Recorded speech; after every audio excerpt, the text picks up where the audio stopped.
오늘 7월에 이제 거의 마지막 주인가요? 한 주가 더 남았나? 시간이 굉장히 좀 빠르게 진행되고 있습니다. 크립토 굉장히 중요할 겁니다. 크루드 오일도 중요하고 제가 전에 정리해 드린 거 있죠. 안전자산과 이제 위험자산. 예전에 리먼 브라더스 사태가 벌어졌을 때는 미국의 금융위기로 인해서 미국 달러가 오히려 위험자산으로 잠깐 됐어요. 그래서 그 위험자산으로 분류가 됐을 때 그때는 크립토가 없었으니까 그때는 오히려 크루드 오일이나 이런 이제 선물 쪽에 유동성이 잠깐 들어갔었습니다. 그럼 2025 년에는 과연 미국이 위험 자산에 해당을 할까요? 미국의 금융위기가 왔나요? 아니면 또 올까요? 예를 들어 미국 부채 역대급이라고는 하는데 최근에 이제 일련의 상황들을 딱 봤을 때 일단 관세 카드 가지고 있고 지니어스 법안 통과돼서 미국채 달러 수요 만들어낼 수 있고 어차피 앞으로 디지털 시대에 올 거거든요. 그래서 이제 미국채를 보유 중인 나라들 일본과 중국 가장 많이 가지고 있잖아요. 약간의 협상과 딜할 수 있는 재료들도 쪼금 희미해지고 있습니다. 왜냐하면 어떻게 보면 지금 이제 중동 그 오일 머니 국가들의 이제 어떻게 보면 국부 펀드가 있거든요. 국부 펀드에서 어떻게 보면 오일 머니 국가들은 그 에너지 같은 거 수출해서 벌어들이는 게 이제 GDP 거의 대다수를 차지를 하잖아요, 어떻게 보면. 차지를 했었고. 계속 그냥 원유 캐면 계속 나오니까 그걸 계속 파는 거죠. 그래서 국부 펀드에서 이제 운영하는 이제 펀드에서 어떻게 보면 미국채나 이런 것들도 가지고 있을 수가 있는데 크립토 자산이나 이런 것들 뭐 들어올 수도 있고 어떻게 보면 뭐 스테이블 코인이나 이거를 달러 대신해서 가지고 갈 수도 있는 거고 뭐 이런 여러 가지 연결되어 있는 것들로 인해서 만약에 미국채나 달러에 대한 수요가 늘어난다라고 했을 때도 어느 정도 이제 미국채에 이 발행을 했을 때 사주는 사람들이 많아지는 거죠. 결론은 뭐냐? 미국의 달러가 예전에 2008년 리먼 브라더스처럼 위험 상황이 될 수가 없다라는 게 결론입니다. 자, 그리고 무엇보다도 지금 전쟁이 큰 게 하나가 남아 있잖아요. 그 전쟁이 남아 있는데 미국에서 내전이 난다? 내전 같은 경우에는 만약에 트럼프 대통령이 당선 안 됐고 마가 세력들과 미국의 시민들이 그 공화당에 대한 이제 투표에 대해서 그게 압도적으로 패배를 했다면 진짜 미국도 내전 났을 거예요, 분명히.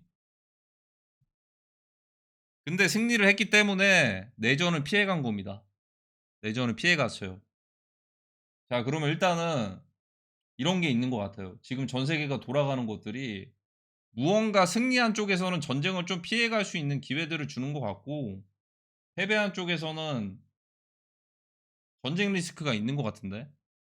그러니까 왜 전쟁 리스크가 있다라고 생각이 드냐면 약간 지금은 이제 세력들 간의 싸움이잖아요. 그래서 구 세력과 신 세력 간의 싸움인데 구 세력들이 읽어 놓은 터나 이런 것들이 신 세력들과의 싸우는 과정에서 러시아 우크라이나 전쟁처럼 새롭게 이제 판이 다 이제 새로운 판을 까는 거죠. 기존에 있었던 것들이 싹 다 밀려 버리고 이런 게 이제 순서대로 오고 있어요. 어떻게 보면 동쪽으로 지금 흘러가고 있어요 지금. 아시아 쪽으로 오고 있어요. 유럽에서 중동에서 아시아로. 그다음은 미국이겠죠. 근데 미국은 사실 미국이랑 싸울 만한 국가는 없을 거고 굳이 따지면은 지금 앞으로 계속 간다면 미국의 민주당이랑 공화당 지지 세력들 간의 분쟁은 충분히 가능성이 있겠죠. 그러니까 총기 보유 국가이지 않을까요? 나중에는 미국에서 그래서 어떤 모습이 딱 그려지냐면 미국의 민주당과 공화당 간의 그런 다툼으로 인해서 주 단위가 약간의 분열이 있을 수가 있을 것 같고 근데 그거는 마지막이에요, 마지막. 지금 당장이 아니고. 그렇게 되면 나중에 어떻게 되냐 미국은 그래서 개인들이 총기를 보유하고 있잖아요. 근데 총기를 보유 중인데 그렇게 분열이 심하면 나중에는 마트 같은 곳도 가기가 굉장히 좀 불편할 수도 있을 것 같아요. 근데 그거를 해결할 수 있는 게 하나가 있습니다. 아마존의 드론 택시 있죠. 드론이 그 대신해서 배달해 주고 이게 올해 초에 영상들 많이 돌아다녔잖아요. 약간의 그런 식으로 뭔가 자연스럽게 이동 거리나 이런 것들이 좀 제한이 되면서, 그리고 이제 '디지털 세계에서 접속하는 시간이 더 많아질 수도 있다.'라는 생각이 들거든요. 근데 그거는 마지막쯤에. 일단 당장 중요한 거는 아시아니까. 자, 그럼 결론은 뭐냐면, 결론은 과연 그 시점이 언제일까? 그 시점이. 저 이제 7월 달부터는 좀 긴장을 해야 된다라고 생각이 듭니다. 제가 그래서 무지성으로 비트코인 뭐 $1,000 막 $10,000 이렇게 얘기를 하는데, 당장 내일 갈 거다 이렇게 얘기는 안 하잖아요. 일단은 뭐 7월 달은 단기 불장이 올 수도 있다. 다만 그 7월 달에 단기 불장이 온다라는 거는 주목해야 될 건 제가 세 가지 말씀드렸죠. 일단 첫 번째로 펭구봉크. 펭구봉크 첫 번째. 첫 번째로 펭구봉크 말씀드렸고, 얘네는 왜 얘네 두 개를 봐야 되냐고 말씀드렸냐면, 얘는 레츠봉크펀, 펌프펀 경쟁작이잖아요. 그 펭구는 NFT 기반이고 이더리움 기반, 이거 에어드랍 줬던 건데, 이거 둘 다 이제 FTX랑 관련이 있다. 왜냐면 FTX 거래소가 최근에 부활을 했으니까. 알라메다 리서치. 그리고 여기 반대로 펌프펀. 이 펌프펀이 있단 말이죠. 자, 이렇게 있어요. 이렇게 나눠지는데, 오히려 여기서는 펌프 토큰이 최근에 프리 토큰 세일 했는데 오히려 가격이 많이 하락하고 있잖아요. 고평가가 됐을 수도 있단 말이죠. 아, 여기서부터 이제 요놈들이 볼륨을 빨아갈 수도 있겠구나. 얘는 완전히 끝난가? 아니죠. 완전히 끝나진 않을 수 있어요. 만약에 7월 달 지나고 8월 달에 만약에 혹여나 코인 시장이 한 번에 전환되는 하락장이 크게 온다. 예를 들어 갑자기 막 중간에 양안 전쟁 해 버리는 거야 갑자기. 양안 전쟁 하는 순간 나스닥도 막 크게 하락할 수 있다 했죠. 나스닥 떨어지면 증시 다 같이 떨어지는 거니까. 근데 주변 국가들도 당연히 영향을 안 받을 수가 없어요. 공급망도 차단되고 인플레이션도 있을 것이고 관세도 있고, 그냥 초토화됩니다. 초토화. 다 같이 힘들어져요. 거의 각자 도생이야, 각자 도생. 그래서 이번에 쏟아지는 에어드랍들 그런 것들로 아마 생필품들 사라고 주는 것 같네요, 보니까. 뭐 신호일 수도 있고 그런 게. 자, 이렇게 됐을 때 펌프펀이 다시 살아나는 거는, 오히려 지금은 펌프펀 토큰 세일이 완판이 돼서 잘 됐기 때문에 펌프펀 출신의 코인들에 대해서 기대감을 가지는 사람들이, 미리 들어간 사람들이 많았을 수도 있어요. 기대감에. 그걸 노리고서 잠깐 뒤로 물러서고 언젠가 다시 한번 사이클의 유동성이 오히려 들어올 수도 있을 거라는 생각이 듭니다. 왜냐하면 이번 장의 주인공은 펭구와 뽕크였으니까, 이 두 개. 그리고 두 번째 어떤 거라 했죠? 두 번째는 비트코인 캐시. 자, 비트코인 캐시 같은 애들이 올라야지 어 진짜 이제 진짜 찐 메이저 알트들 불장 온다. 왜냐면 얘는 ETF 같은 것도 뭐 이제 승인될 가능성도 있을 것이고, 비트코인의 이제 하위 코인에서 나름대로 좀 입지가 그래도 있어요. 비트코인 시리즈 중에서 비트코인 골드 뭐 다이아 이런 애들보다는. 세 번째는 스텔라 루나 XLM. 이거는 이제 리플 코인의 수요를 만들어내는데, 이게 하나의 이제 세력들 간의 이제 싸움 중에 하나라고 말씀드렸죠. 이게 약간의 이제 크립토 자금줄, 거의 완성형으로 가는 것 같은데요. 최근 움직임 보니까. 그쵸. 근데 좀 놀라운 거는 지금 뭐 스레드나 인스타그램 막 이런 데 보면은 요즘에 민코인들을 티어별로 해 가지고 거기 안에 1 티어에 펭구봉크 들어가고 2 티어에 뭐 터보 막 이런 거 들어가고 하는 거 보니까 불길하긴 합니다. 이게 '고점 시그널인가? 올 때가 왔나?' 이런 생각이 들기도 하고. 자, 근데 이거는 좀 이제 제쳐 두고 앞으로의 이제 상황들을 좀 더 봐야겠죠. 일단 민코인은 지금 만들어진 게 정말 많아요. 몇십만 개. 몇십만 개, 몇백만 개 이렇게 많습니다. 그중에서 이제 메이저 거래소에 상장된 게 100개 정도가 된다라고 했을 때, 살아남을 만한 코인은 5개 정도밖에 없을 거예요. 그 5 개들이 올라가니까 특히나 펭구봉크 같은 애들이 올라가니까 그 밑에 있는 애들이 희망을 가지게 됩니다. 그래서 그 강성 홀더들은 보통은 DCA를 그 코인만 모으는 사람도 많거든요. 예를 들어 베이비 도지면 베이비 도지만 모으는 사람들이 많아요. 근데 갑자기 펭구랑 봉크가 올라가니까 '내 것도 오겠지? 내 차례가 오나?' 이러면서 계속 DCA를 한단 말이죠. 근데 그런 애들이 귀신 같은 특징이 뭐냐? 귀신 같은 타이밍에 절대 정고점까지는 안 갔어요. 그러니까 지금까지는 안 갔습니다. 물론 이것들을 다 뚫고서 올라가는 게 아마 민코인 슈퍼사이클 시즌 3가 될 것 같다라는 생각이 들거든요. 이걸 그냥 다 뚫고서 먼저 올라간다. 이걸 다 뚫어버리는 거예요 그냥. 그러면 슈퍼사이클 시즌 3인데 일반적으로는 그러지는 않았다. 지금까지 2년 동안. 2년 동안 그랬던 애들이 없습니다. 그러니까 대표적으로 봤을 때는 뭐가 있냐. 예를 들어 피스메이커 피스 네트워크 이런 애들 있죠. 그러니까 출시가 돼서 고점을 한번 찍었는데 하락을 했어요. 반등했다가 그래서 다른 애들 올라갈 때 반등하고 떨어져요. 또 떨어져요. 또 떨어져. 근데 이제 바닥 찍고서 한번 반등을 하는데 기존의 홀더들 입장에서 이거 회복 안 된 거죠, 이게 사실. 회복이 뭡니까? 이게 마이너스 8-90%인데 아직도.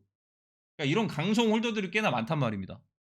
그래서 이제 대표적으로 이런 애들이 있는데 알트코인들 중에서는 이 사례를 깨버린 게 바로 수이 같은 애들이에요. 그러니까 저렇게 떨어지는 애들도 있는데 수이 같은 애들은 올라갔으니까 언젠가 내 알트도 오겠지.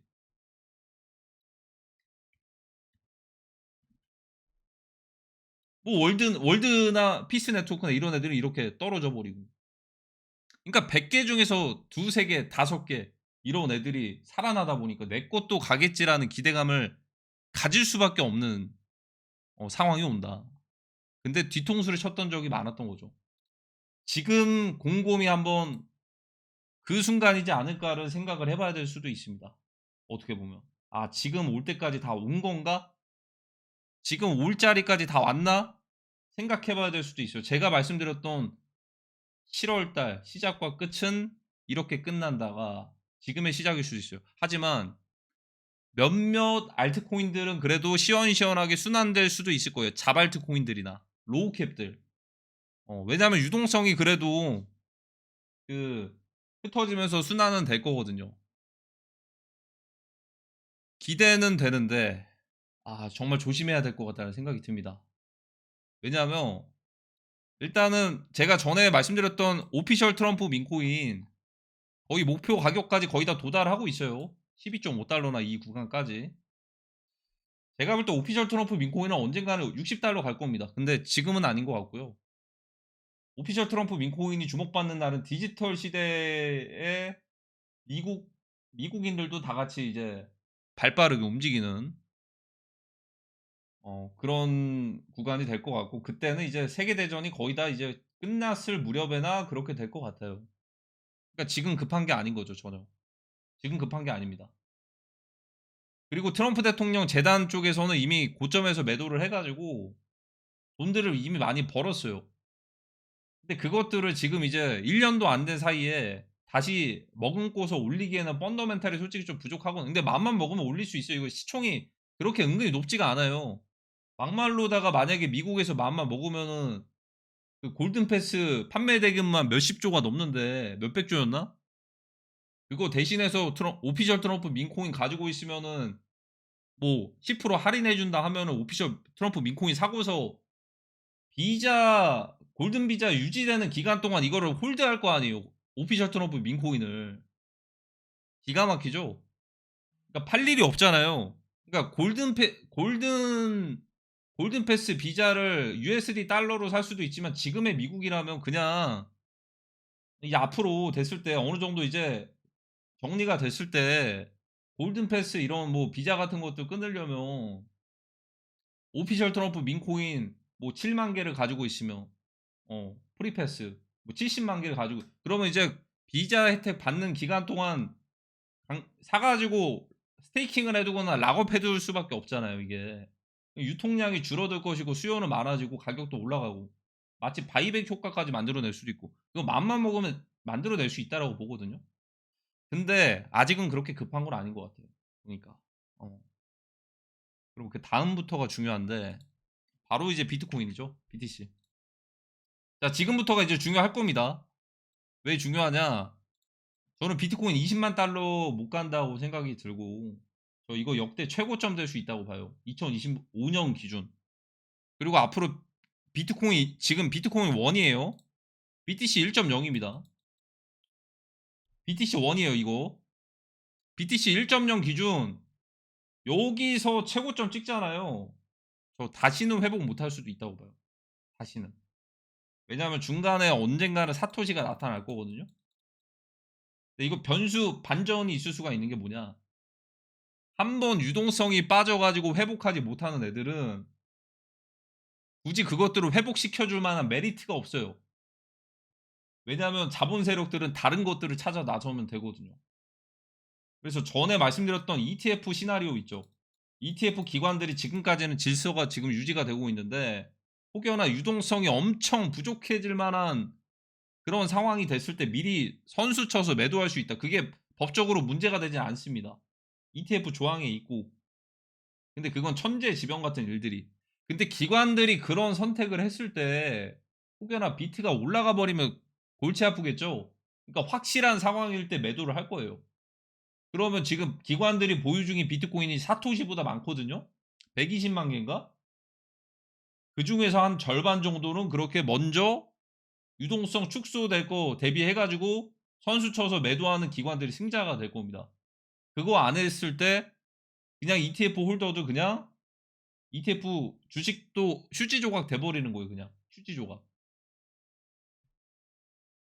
지켜봐야겠죠. 왜냐하면 이런 반대 상황을 만들어 낸 것도 있잖아요. FTX 거래소도 있고. 뭐 그리고 이제 미국 같은 경우에는 게임스탑 주식 같은 경우에도 로빈후드에서 바이 버튼 삭제된 적도 있고, 어떤 일이든 일어날 수 있습니다. 천재지변 같은 일들이 발생을 한다면. 앞으로는 반대로는 그거죠. 반대로는 이제 예를 들어 이제 주말 사이에도 변동을 할 수 있는 게 비트코인이니까 그런 것들 다 고려해 가지고 기관에서 먼저 이제 팔아버릴 수도 있는 거고. 그리고 ETF 투자자들은 어떻게 되냐? 그 해당 기관이 먼저 예를 들어 블랙록에서 만약에 비트코인을 뭐 그렇게 팔았으면 해당 기관에서 보상을 해줄 거예요. 기가 막히죠. 근데 만약에 기관이 안 판 기관도 있잖아요. 그냥 그대로 홀드하고 있으면 그냥 하락한 만큼 그냥 때려 맞는 거죠. 근데 아이러니하게 만약에 자, 예를 들어 제가 말씀드린 그런 이제 천재지변 같은 일들이 발생해서 비트코인이 1000달러까지 떨어져서 1000달러에서 막 30,000달러까지 상승하면 몇 프로죠? 30배예요, 30배.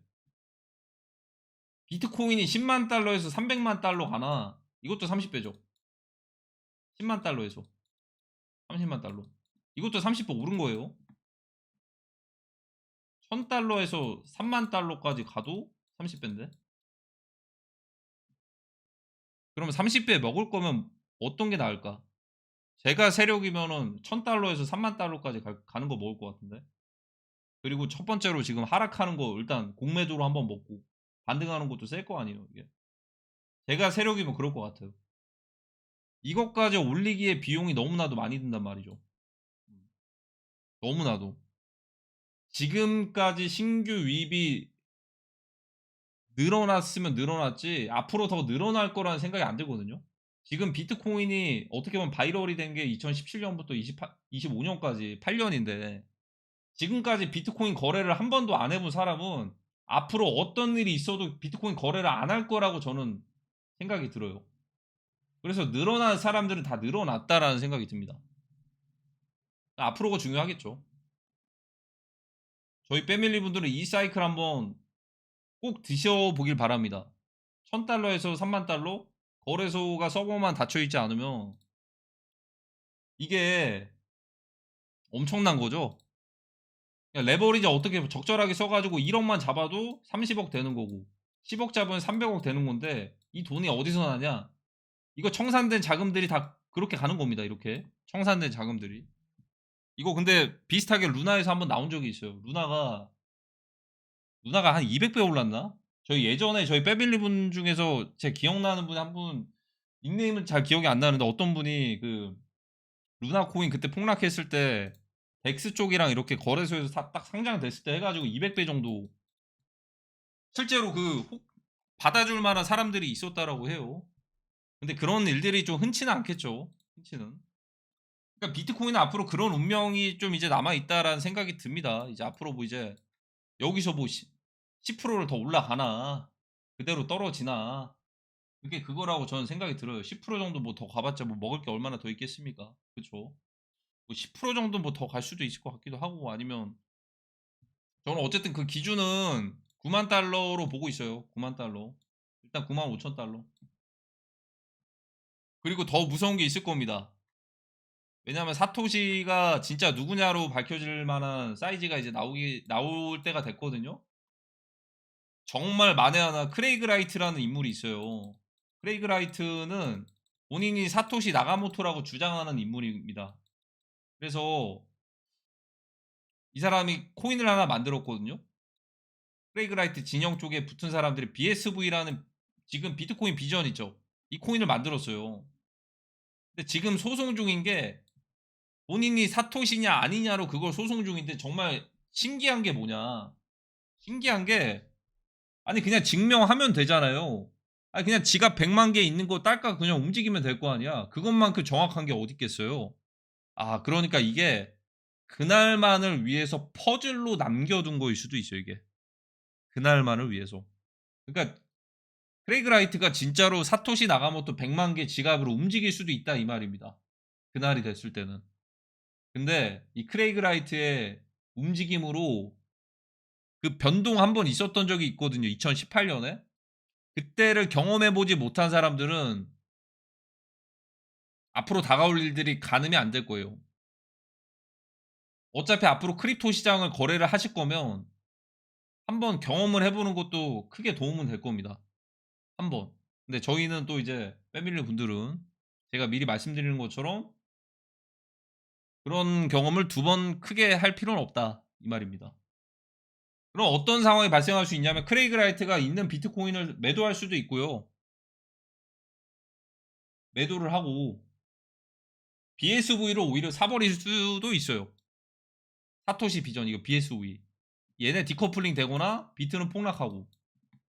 근데 또 이제 하나가 비트가 폭락한다고 해서 그냥 그대로 간다기보다는 해칭될 만한 게 또 있을 것 같긴 한데 그때쯤에는 파이 코인도 뭔가 좀 그렇게 되지 않을까? 뭔가 좀 독립적인 포지션으로 지금 가고 있는 것 같거든요.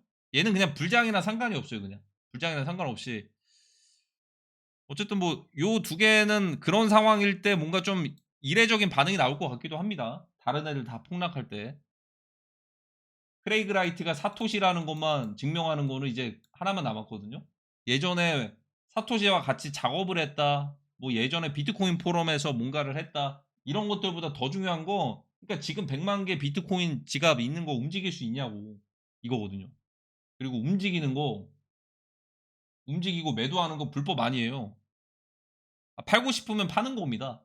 팔고 싶으면. 근데 크레이그 라이트 정도 되는 인물이면 팔 수도 있어요. 파는 순간 코인 시장의 모든 이제 혼돈의 카오스가 딱 시작이 되는 거죠. 저는 이 재료 일단 보고 있습니다. 왜냐하면 지금 그런 생각들을 못 하더라고요. 지금 크레이그 라이트가 누군지도 모르고 사토시 100만 개에 대한 그 리스크를 생각을 안 해요, 지금. 굉장히 위험한 건데 굉장히 위험한 건데 지금 이제 나올 때가 됐어요. 왜냐하면 이거 소송 걸린 게 2028년부터 걸렸거든요. 제 기억으로는 이게 이슈가 있었을 때 한 번씩 크게 폭락을 했거든요.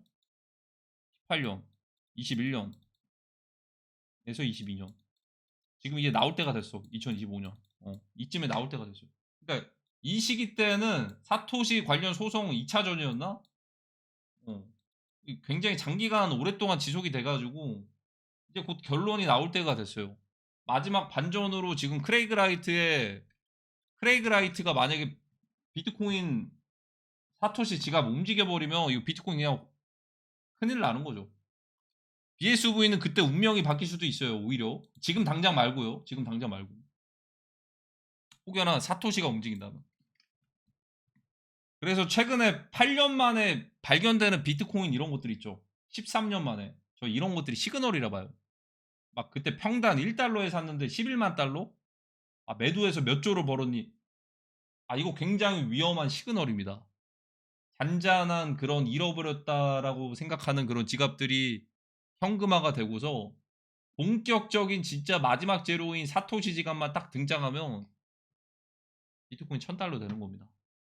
다만 $1000가 됐을 때 후속 조치가 있을 겁니다. 비트코인이 $1000가 되면요. 지금 비트코인을 채굴하는 채굴 세력들은 리스크가 굉장히 커집니다. 채산성도 많이 떨어지게 될 것이고 유동성으로 인해서 선물 시장에서 하락이 이렇게 되는 거라서 그러면 이제 이들이 단합을 해 가지고 해시레이트를 차지하고 있는 이 채굴 세력들이 단합을 해서 다른 곳으로 옮기자라고 할 수도 있어요. 그게 아마 비트코인 2.0이 될 겁니다. 마치 루나 클래식처럼 테라 클래식처럼 비트코인 2.0. 역사의 한순간에 함께 가는 겁니다. 뭐 이런 시나리오도 있고 해저 케이블 절단돼서 인터넷 끊어져서 네트워크 멈춰서 블록끼리 밀리면서 비트코인 2.0으로 하드포크 될 수도 있는데 같이 올 수도 있죠. 그런 해저 케이블이 끊어진다는 건 세계 대전 전쟁 난다는 건데 양안 전쟁부터 시작을 해 가지고 그 상황에 사토시까지 등장할 수도 있는 거고. 그때는 뭐 생존 문제니까 지금 뭐 크립토 그런 것보다는 그쯤엔 스타링크가 보급이 되겠죠. 어쨌든 지금 제 개인적인 느낌에서는 뭐냐면 탱고 봉크 기준 보니까 거의 고점 다 왔답니다. 제 느낌엔 그래요. 느낌엔. 그렇다고 해서 완전 끝난 건 아니고 아마 알트나 자발트들은 몇 개는 종종 움직일 겁니다. 앞으로 한 2-3주 정도 움직일 것 같고 오히려 저는 그런 생각이 들어요. 오히려 비트가 여기서 만약에 그러니까 언제가 될지 모르지만 한 95,000 달러까지 떨어진다면 오히려 그때 떨어졌을 때 유동성 붙는 애들이 있을 거예요. 그때는 뭐 BNB가 붙을지 아니면 펌프펀 출신이 다시 살아날지 모르겠지만 근데 지금은 이제 펌프 자체 토큰을 보니까 뭔가 고평가돼 가지고 비트나 솔라나 같은 거 하락할 때 같이 떨어질 것 같은 그런 느낌이 들어요. 지금 순서로 따지면 비트 먼저 달렸고 이더리움 달렸고 마지막 한 솔라나 정도 남아 있는데 스텔라 루멘이랑 리플이랑 달렸고 솔라나 제로가 뭐가 있을까? 솔라나 ETF가 있을까? ETF 현물 승인 이 제로가 있을까요?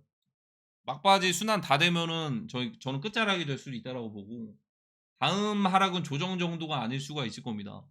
분명한 건 분명한 건 저희가 모르는 엄청난 일들이 아직 남아 있어요.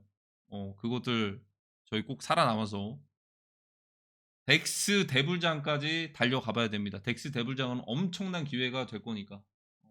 지금은 이제 어떻게 보면 지니어스 법안 선반영 막바지 세계대전 전쟁 전에 막바지 아닐까요? 막바지.